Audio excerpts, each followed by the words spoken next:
I thought it'd be a clever thing to do to shoot some of this at work. Besides, I have my nice clothes at work, so I look better.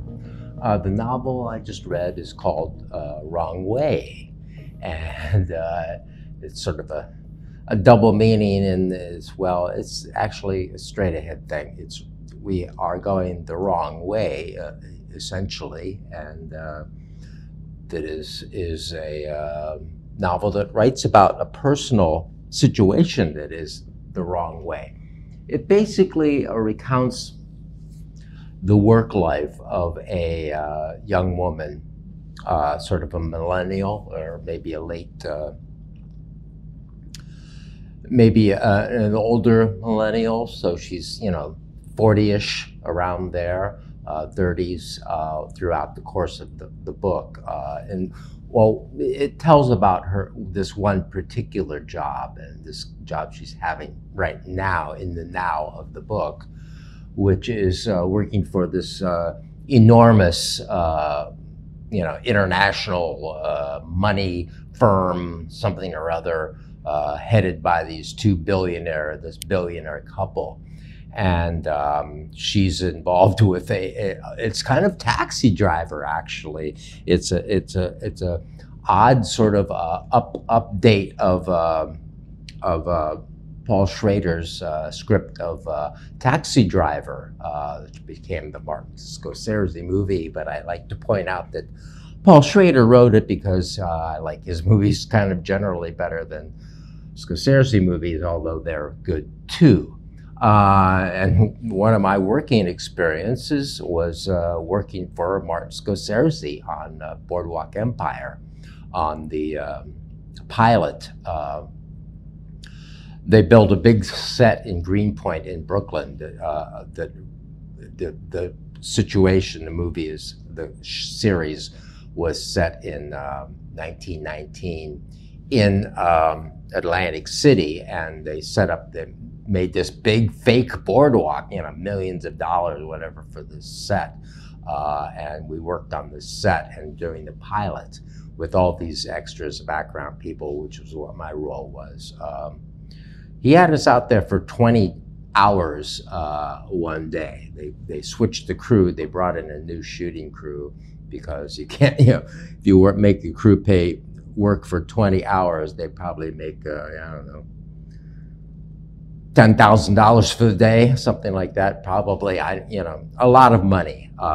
Anyway, that was one of my odd little jobs that I had, being on a movie set, being an extra. And now I'm a model. This is what my model job is. And but the woman in the book is never really finding a place, and actually I did sort of find a place with this. It is a good job, which is what she said in the text of the book. She talks about, she thinks back on her jobs, and certain job was, this was a good job, as comparing to the other jobs that are kind of shitty jobs. This one has some kind of a future. It has some kind of a steam attached to it, something that the worker is actually sort of interested in, instead of just this alienating, waste of time just to bring in the money. And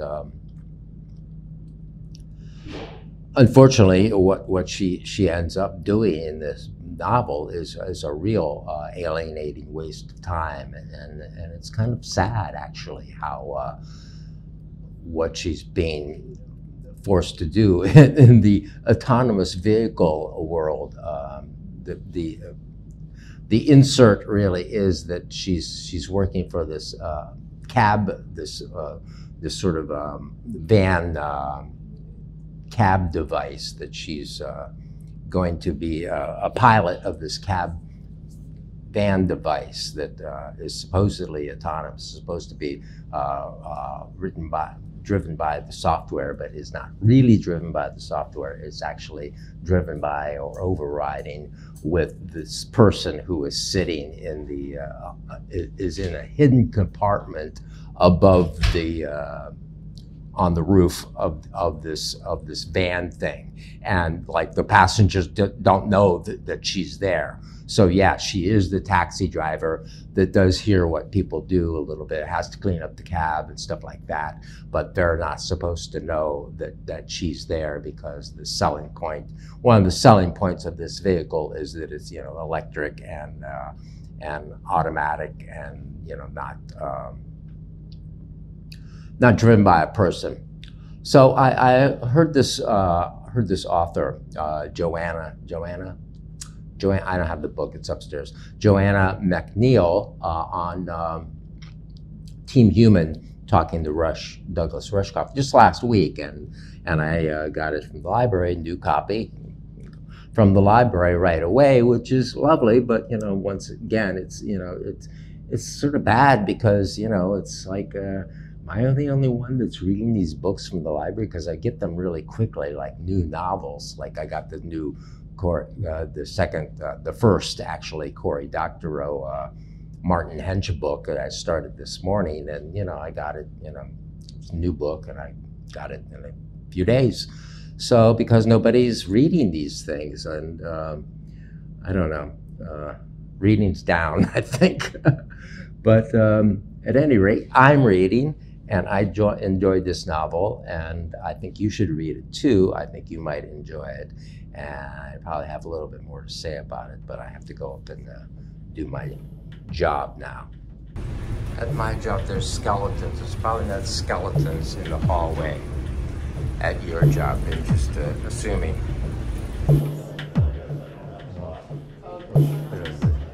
Paintings that I'm doing, I stand over there and do my thing. Yeah. Okay.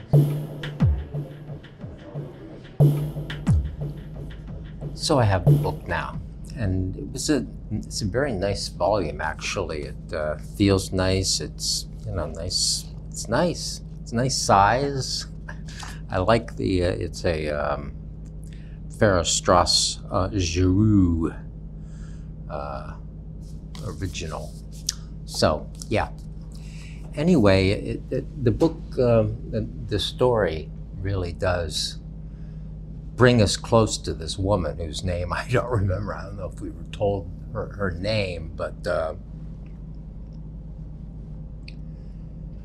you know, she's one of us. You know, certainly younger than me, but you know, if you don't play this game just right, you're not going to be a winner, and you have a chance of being quite a loser, actually, and the system's not really designed to make it easy for people to make a living. And that's, you know, she comes up as a young woman. She's living with her mother. I don't remember what the deal was with her father, but she was close to her father, but then he went somewhere or whatever. You know, she's sort of living in her mother's place and not happy with that, and you know, tries to, you know, has gone to college, but, you know, as I know, who I have a friend who, you know, graduated and right around the time of the 2008 crash things, and so there was, you know, no work. I mean, you know, the Democrats and NAFTA and everything hollowed out the country for work for people years ago, and you know, this is a story that is very clear on what's left, which is, you know, not much.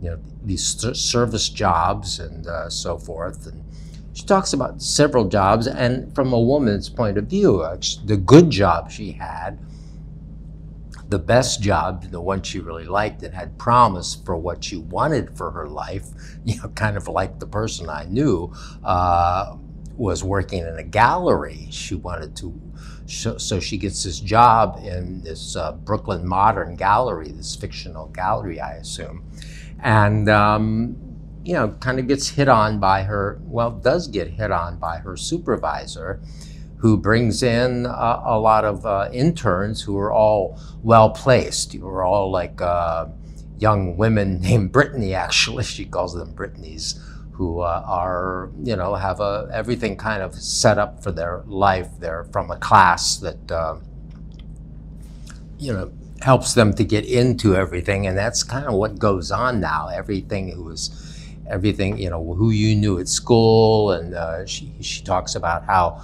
there's a certain network of people who are networked from people they know from school or know from kindergarten even, and she didn't have that kind of setup, that kind of social support system, which we really need now. I mean, they make us think that we're all rugged individualists and out here by ourselves and for ourselves, but that's not really the case, because people who are networked and together like that really can, you know, help each other up. So, so yeah, so she gets this job for this big corporation that's called All Over. I think it's called All, A-L-L Over, and it's like kind of like Amazon, but also like Tesla, in that it's a company that has a card, and you could buy everything with your All Over card. It's a really kind of a super corporation that, you know, we're very near these super corporations that can track everything that we buy, everything we do. And so she's, you know, working for one of those, and, you know, she just kind of gets the job fairly easily, and doesn't know what it is. And, you know, as I said before, it's a sort of fake thing, this sort of fake autonomous vehicle thing, which is not really autonomous, but you know, she's making it. Her job is to act as though it is, and you know, it's basically this service job, this taxi driver job. Actually, I was just listening to Due Dissidence. I use earbuds when I work. There's this show called Due Dissidence on YouTube and Rumble, with political commentary that I like, because I kind of agree with them. And they were talking about Tesla and how the Cybertruck is kind of down, and how the new the Tesla's next move is to create a fleet of autonomous cabs, and that's how he's really going to make his money. So they alienated the Democrats about the Tesla with, you know, some of his political stuff recently is not going to harm the company. Anyway, it's a big company like that, and with these billionaires running it, and it's a story of real worker alienation and worker hopelessness. I mean, it doesn't have really drugs in it or anything like that, but you know, not the opiate crisis and things like that. It's really kind of this personal story of this young woman who's, you know, keeps trying and is sort of lost, and basically it kind of leaves it that way. It doesn't. There's no real resolution to this, as there's no real resolution in our lives that we can see now in the horizon. It's all just sort of this ongoing thing of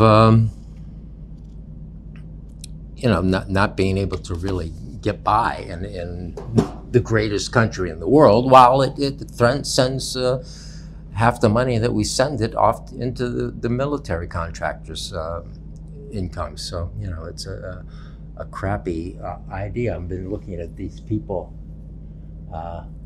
are working on all these buildings. Old buildings in New York are constantly being worked on, and so thinking of a worker job, this guy's working on the masonry up there, and I'll take a shot of it. But so yeah, I like the book. I think you might want to read Wrong Way. It was really good. I gave it like 4 stars on my Goodread, because I thought it was, you know, it was a real story that I got involved in and cared about, and you know, had a lot of contemporary things that I knew about, and it was interesting to hear. And then actually, it's up in the Braintree. It's up in the Boston metro area. So we go to Braintree. She mentions a lot of the local stuff, you know, Foxborough, all these places we've heard about in that area. And actually mentioned Sacco, of Sacco and Vanzetti, who was from, I guess, Braintree, or immigrated to Braintree.